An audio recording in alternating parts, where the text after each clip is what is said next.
Ciao amici e amiche del segno dei gemelli, benvenuti, io sono Angela e questo è Exoteric World. È così che mi trovate sui social. Questo è l'oroscopo settimanale dal 24 al 30 agosto. Prima di iniziare vi ricordo che è un'assisa generica, prendete solo ciò che vi risuona e se volete potete integrarla col vostro ascendente per avere più informazioni. In descrizione trovate le recensioni dei mazzi usati, i link per acquistarli e i link alle playlist per conoscere il significato delle carte della Sibilla Lenormand e della Sibilla italiana.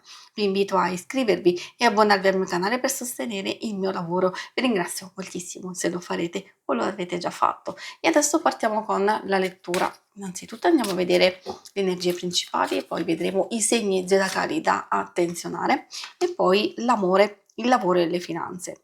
Partiamo con il cuore.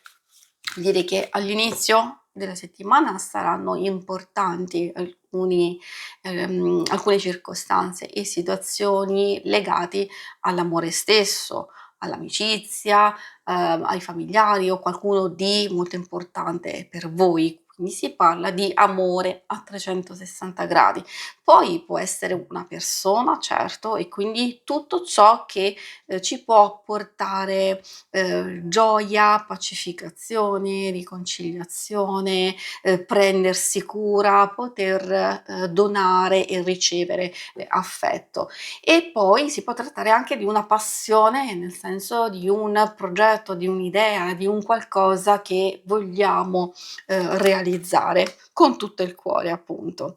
Magari possono esserci dei contrasti, delle divergenze, proprio a metà settimana la scopa e la frusta portano un po' di tensione. Può essere un semplice litigio, può essere un po' di stress, oppure qualcosa di particolarmente impegnativo. Questa carta ci sta dicendo che in qualche modo dobbiamo far ordine e pulizia e quindi cercare il più possibile ovviamente di evitare lo stress. Impegnarci sì, perché possiamo ottenere degli ottimi risultati e ce lo mostra anche questa carta. La carta della crescita, dello sviluppo, l'albero ci permette di avere delle radici ben salde, quindi vuol dire costruire, portare avanti un qualcosa nel miglior modo possibile. I segni zodiacali da attenzionare sono principalmente quelli di fuoco, Ariete, Leone e Sagittario, anche un po' quelli di terra, Toro, Vergine e Capricorno. E adesso andiamo a vedere l'ambito amore. Vediamo cosa vogliono dirvi per le coppie e anche per l'amicizia o le relazioni più importanti, famiglia. Abbiamo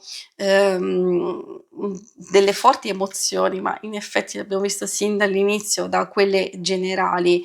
Queste sono carte che indicano una settimana fortemente emotiva, dove dobbiamo fare attenzione appunto a gestire la nostra interiorità, anche la comunicazione. Abbiamo già visto che ci possono essere delle tensioni e dei litigi, però è una cosa un po' marginale perché loro puntano soprattutto su passione, su attenzione, cura, un qualcosa che si risveglia, se ci sono delle cose che non vanno bene c'è recupero, c'è riconciliazione, c'è un nuovo equilibrio e quindi una ritrovata serenità. Per i single queste carte vogliono dirvi che soprattutto con la presenza dell'orchidea abbiamo visto porta comunque delle forti emozioni, attrazione, passione, qualcosa che si risveglia, quindi c'è un forte coinvolgimento, magari si può trovare complicità con una persona, se c'è già una frequentazione in corso è un qualcosa che procede un po' tra alti e bassi perché l'arnica fa capire che magari queste tensioni si alternano a pacificazioni, c'è un distacco, però c'è di nuovo un riavvicinamento, eccetera.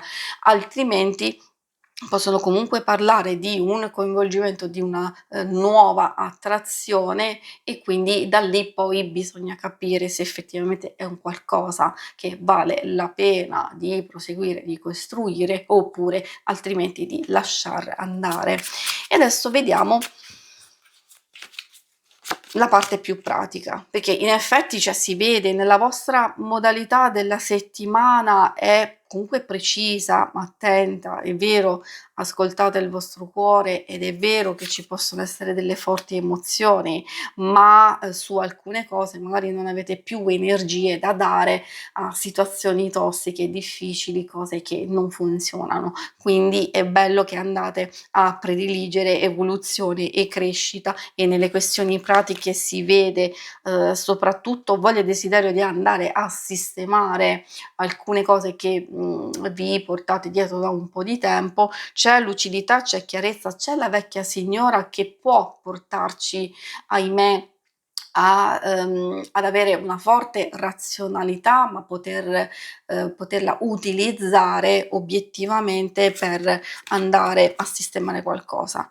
Che cosa deve essere sistemato? Effettivamente, magari, visto che è una stesa generica, questo potrete capirlo voi, la nemica può fare riferimento sia a persone, a una nello specifico, dove magari c'è una situazione ostica nel lavoro, o questioni legate al denaro o di altro genere, sempre che riguardano l'aspetto materiale. Anche comunicazioni, oppure possono essere delle critiche, delle cose che non funzionano proprio come desiderate, però può essere anche una situazione a livello esterno, quindi non necessariamente una persona che magari, appunto, come vi dicevo, si fa fatica a gestire, ma siccome voi avete lucidità, diciamo prontezza, allora riuscirete perfettamente. Secondo me la lettera ci fa capire proprio che alcune cose si muoveranno abbastanza in fretta, ci parla di tutti i tipi di notizie, e quindi anche di decisioni da prendere, di scambi di idee, di conseguimento e realizzazione, quindi come vi dicevo arrivano le soddisfazioni. Il conseguimento è più che altro anche per chi è nella ricerca di lavoro, quindi o arriveranno delle risposte dal passato, nel bene o nel male c'è un qualcosa che, se sono negative queste risposte, forse è meglio così, perché c'è qualcosa di meglio, proprio qualcosa di più bello che vi aspetta. Diciamo, altrimenti potreste ricevere anche delle risposte positive, io direi anche delle opportunità e delle offerte che magari dovete valutare. Si conclude qui la lettura, vi ringrazio per avermi seguita. Se volete, in alto a destra trovate il logo per iscrivervi al canale, mentre in basso trovate le schermate per vedere il vostro oroscopo mensile e il lunare quindicinale. Alla prossima, vi auguro una buona settimana. Ciao!